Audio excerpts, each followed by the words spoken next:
What's up mga ka-sounds? For today's vlog, gagawa tayo ng frame sa ating gestating fin na kung saan ito yung panibagong design natin. Unlike dati, iba yung design natin na gamit yung 1/2 GI5. But ito, ang nilagay natin dito mga ka-sounds, 12mm. So mayroong involved dito na 12mm na bakal. So yung 12mm na bakal, bali yung isang frame ng gestating fin, tinipid natin. Kasi doon sa unang vlog natin doon sa ating gestating fin, so more on GI pipe yung gamit natin. But dito, makakatipid tayo dito kasi nga binawasan natin yung GI pipe. But itong GI pipe mga ka-sounds, ito yung makapal. So nilagyan natin ng 12mm na bakal. So kung makikita nyo dito, ayan, ito yung pinaka-head sa taas mismo. So nilagyan natin ng 12mm. Kasi dati, ano to, GI pipe. So nilagyan natin ng 12mm na bakal para makatipid-tipid. And then dito naman sa part ng puwitan mismo ng ating mga inahin, instead of GI pipe, nilagyan din natin ng 12mm na bakal. So nagbago tayo ng design para makatipid kasi marami-rami ito mga ka-sounds. Target natin to sa ating fig farm. So doon natin ilalagay ito. But nakagawa na tayo ng 7 piraso. Ayan. 7 piraso yan mga ka-sounds. But yung iba, nandito pa. Ito pa. Binibed natin yung iba. Hanggang dyan sa dulo. Ayan. So yan yung gagawin muna natin ngayon mga ka-sounds. Ito. Especially dito sa ating gagawin. So tara. Samahan nyo ako mga ka-sounds nitong ating paggawa ng newly design ng ating gestating frame. Okay? Let's go!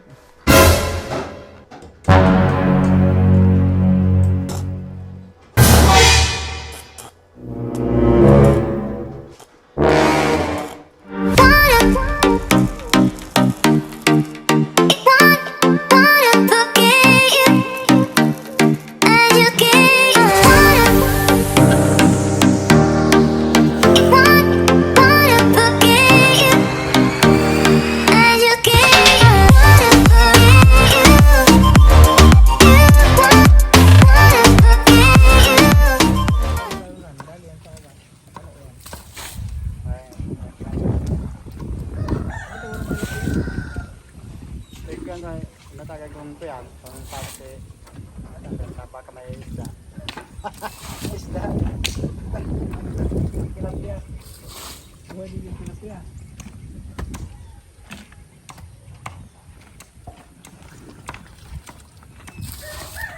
Baka may tilapia dahil dyan. Baka may tilapia. Pagtayakap-kapon mo, ba't kung maday na? Baka may tilapia. Pwede na pang ihaw-ihaw.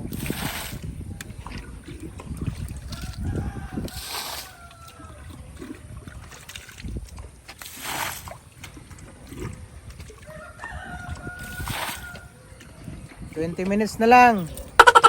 Tapos na. Tapos na. Pahinga na. 20 minutes na lang.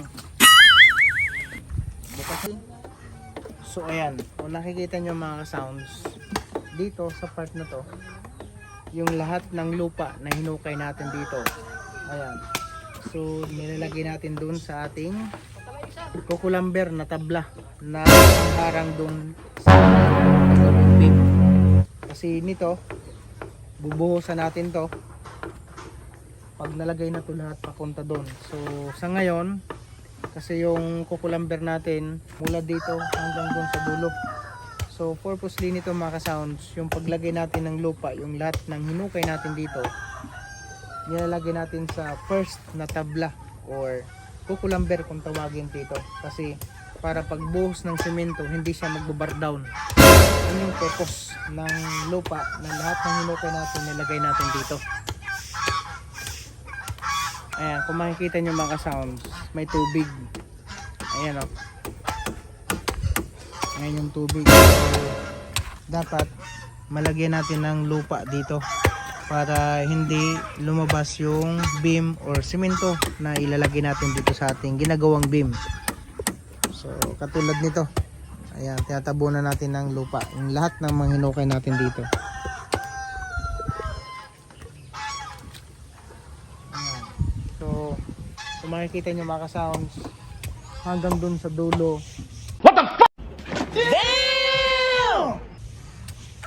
Mula doon hanggang sa kaduluduluhan, meron tayong 8 poste na tinatawag dito. Ayan, so lahat nagpaka-beam na. And then magbubuhos na tayo ngayon. And then dito sa part na to, kung makikita nyo, so another schedule ulit kasi hindi kaya ng isang araw. Makikita nyo dito mga ka-sounds, halika. Ito, nakaabang na din to. So bukas pa to magagawa. Kasi wala na tayong time. Almost kulang na sa oras. What the fuck? Damn! So dito, pagkatapos dun sa dulo, dito naman. So dito magbubuhos naman tayo ng tinatawag na beam. But hindi basta-basta yung paglagay ng beam. So dapat ayon sa sukat or naka-level hose. Lahat ng ginagawa natin dito para nung paglagay ng hollow blocks, straight siya. So walang nadidislocate doon mula sa beam na nilagay natin dito sa ilalim. So kung makikita nyo mga sounds dito sa part na to, dito, so nakapag-dumping na tayo dito. So ito yung level sa lahat. So first building pa lang to na ginagawa natin dito. Dito sa pinakadulo,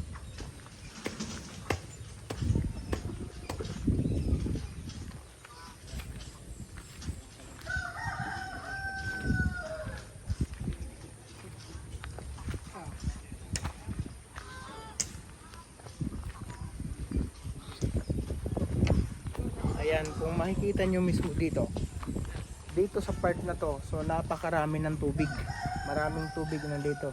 Tinatanggal natin yung tubig dito para sa ating paglalagay ng beam. So ito na yung pinakadulo. So dito sa part na to, ito yung pinakadulo mismo. Ayan. So dito, ito yung likuran. But dito sa front natin, yan yung prentera na mga kulungan natin ng ating mga saw or inahin kung tawagin, including dito mga sounds yung patining. But dito, yung ginagawa natin na first building, dito natin itatayo yung parwing, gestating pin, at saka yung tinatawag na patining pin. But dito sa part na to mga sounds, kasi mahaba yung lupa, nakapaghalo tayo dito ng 2 kulungan lang. Or kung makikita nyo dun sa first vlog ng part 2 natin, dun sa ating ginawang kulungan ng ating mga patining pin dun sa ating laptop. So nandun, meron ditong nakahalo na 2 kulungan ng patining pin. But so mula doon sa landress at saka large white, and then meron tayong barako na landress. And so ito, oh no, dito sa building na to. So itong building na to mga sounds, sayang, gigibain natin to.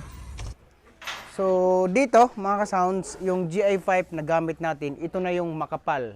Ang size niya 1/2. Kasi yung dati, 2 klaseng GI pipe, meron ang hardware, merong manipis, merong makapal. So ito, may kamahalan to. So binili natin to ang 20 feet mga ka-sounds. Nagre-range siya ng 480 pesos ang isang 20 feet lang. So nagpa-deliver tayo ng almost kulang-kulang na 100 plus para sa isang building na gagawin natin. Dito natin ilalagay yung pangalawang building. So dito, lahat dito walang nakahalo, lahat dito patining. So meron tayong patining dito na gagawing 200 heads. So kulang-kulang nasa 200 heads na mga patining. So mula doon sa 20 saw or inahin kung tawagin.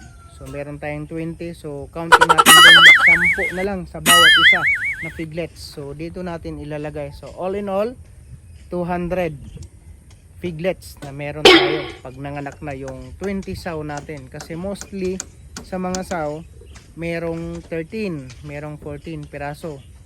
So depende sa mga lahi ng ating mga saw na ilalagay natin dito, kasi target natin dito ang ilalagay ay Landrace at saka large white yung target natin. So meron na tayo, building na lang wala, kaya tinatapos natin to para malagay na dito yung mga inahin at saka yung boar at saka yung mga patining natin.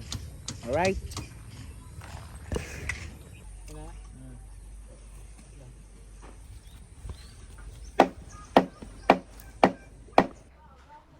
so ayan mga ka-sounds, ito yung ginawa nating frame.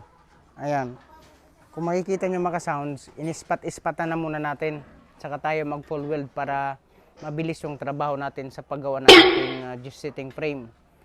Dito mga ka-sounds, gagawa tayo ng 36 piraso na ganito, kasi target natin sa ngayon na ilalagay natin doon sa ating pig farm, bali 36 na saw or 36 na inahin yung target natin. Kaya gagawa din tayo ng 36 na ganito. So sa ngayon, ito lang muna yung nagawa natin. But ang kaiba nito mga ka-sound sa ating ginawang gestating dati sa ating mga vlog, walang involved na 12mm na bakal. So dito, nag-design tayo ng panibago. So nilagyan natin ng 12mm, so para makatipid-tipid tayo kahit papano. At ngayon, nagdagdag naman tayo, so hindi ko nabilang, but yung unang deliver natin, so nagbayad tayo ng 160,000 sa GI pipe. Kasi dati, yung GI pipe na gamit natin, yun yung manipis. Gaya ng sinabi ko, dalawang klaseng GI pipe meron ng hardware. Merong manipis, merong makapal. Yung manipis, tag 300 ang isang pirasong GI pipe na tinatawag. So 20 feet ang size niya. Ayan, ito, kasi makapal, 480 ang isa. So mas mahal-mahal siya, pero ang kagandahan ng makapal kasi lifetime. And yung manipis, so tagalan, siyempre manipis siya, bumibigay din. But ang kagandahan din doon, mas mura. Kasi pag ganito, ang maintenance natin ito is pintura lang. Ayan, yung epoxy primer. Dapat mayroong epoxy primer bago tayo mag-fix. And then dito, mga ka-sounds, kung makikita nyo mismo, ito yung mga gagawin pa natin na iba. Ayan. Dito. Ito pa yung gagawin natin dito. But yung iba, ayan, yung ibang J5 20 feet ito. So nandito pa ang iba. Dito nagkating-kating tayo para sa ating mga frame na 7 piraso dito. So kung makikita nyo, ito yung 12mm natin. And then the rest, ito pa, bubuhin pa natin gamit yung bender natin mismo. Ayan. So ngayon, tatapusin natin yung isa. Ipo-full weld natin yung 7 piraso dito. Ang kaganda nito mga ka-sounds, kasi ang GI5 na gamit natin ngayon, yun yung makapal. Unlike dati, yun yung manipis. So na-try na natin yung manipis na GI5, galvanized iron. Ngayon naman, ito yung makapal mismo. Siyempre gamit natin yung Bosch, ayan, welding machine. Bumili din ako ng welding machine para sa paggawa natin ng ating gestating pin. So ito yung frame na design natin, yung bago nating design. So may involved na dito yung 12mm na bakal. So tara, i-full weld na natin mga ka-sound.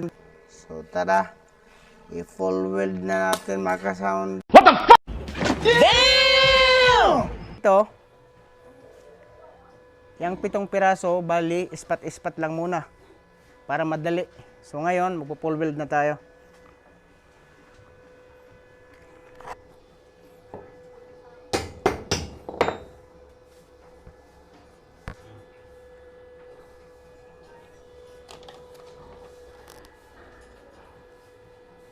Damn!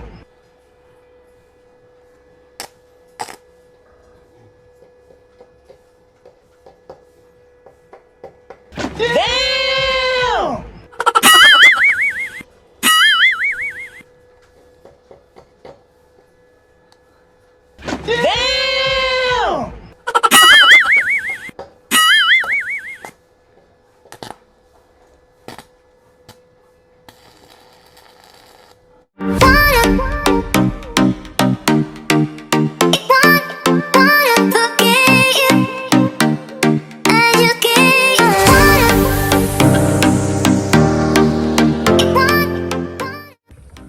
So ayan mga ka-sounds, abangan yung next vlog natin dito sa ating pagtatayo dito sa ating munting farm.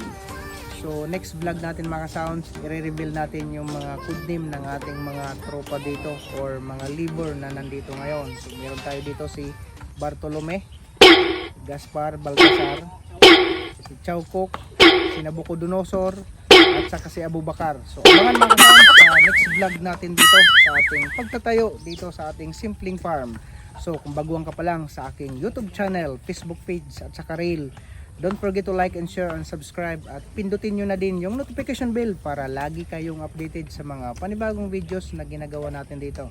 Alright!